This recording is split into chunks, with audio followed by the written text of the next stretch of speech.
விடு.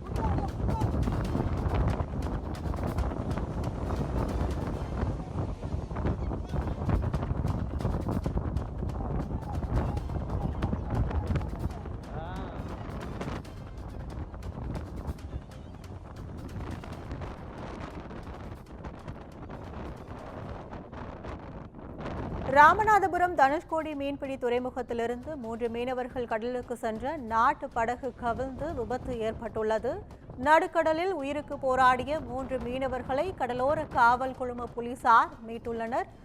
கூடுதல் விவரங்களை செய்தியாளர் சிவகுமார் வழங்க கேட்கலாம். வணக்கம் சிவகுமார், கூடுதல் விவரங்கள்.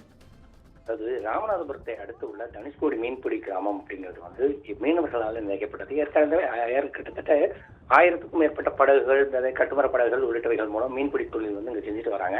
இதுல 100க்கும் மேற்பட்ட நாட்டு படகு மீனவர்கள் மீன்பிடி தொழில் செஞ்சுட்டு வந்தாங்க.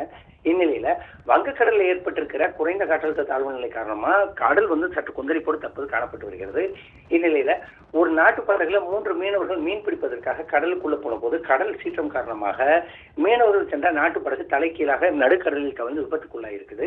இதனை அடுத்து அப்பகுதியில் ரோந்து பணியில் ஈடுபட்டுக்கிட்டு இருந்த கடலோர காவல் குழும போலீசார் அந்த உயிருக்கு போராடிக்கிட்டு இருந்த நடுக்கடல உயிருக்கு போராடிக்கிட்டு இருந்த அந்த 3 மீனவர்களை மீட்டு சக மீனவர்களோட உதவியோட கரைக்கு கொண்டு வந்திருக்கிறாங்க. இதனை அடுத்து அதிர்ஷ்டவசமா உயிர் தப்பிய மீனவர்கள் கடலோர காவல் குழும போலீசாருக்கும் சக மீனவர்களுக்கும் நன்றி தெரிவிச்சிருக்கிறாங்க. கடலுக்குள்ள போகக்கூடிய தற்போதைய மீன்பிடி தொழிலுக்காக போகக்கூடியவங்க ஒரு குறிப்பிட்ட எல்லை தாண்டி போகக்கூடாதுன்னு ஒரு சூழ்நிலையிலையும் நாட்டு படகுல நடுக்கடல் வரை சென்றுள்ள ஒரு சூழ்நிலையில அந்த மீனவர்கள் காப்பாற்றப்பட்டது இங்குள்ள மீனவர்கள் மத்தியில மகிழ்ச்சி ஏற்படுத்தி இருக்கிறோம். விவரங்களுக்கு நன்றி சிவகுமார்.